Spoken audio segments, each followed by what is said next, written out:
امام جعفر صادق علیہ الصلوۃ والسلام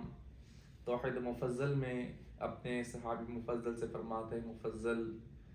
جانتے ہو کہ خداوند متعال نے کان انسان کو کیوں عطا فرمائے ہیں؟ مولا فرماتے ہیں ان کانوں کو عطا فرمانے کی حکمت یہ ہے کہ اگر یہ کان نہ ہوتے، خداوند متعال نے اس کائنات پہ کتنی حسین آوازیں رکھی ہیں، کتنی خداوند متعال نے ہر شے کو کوئی نہ کوئی آواز عطا کی ہے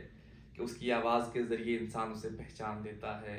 اگر انسان کے پاس یہ کان نہ ہوتے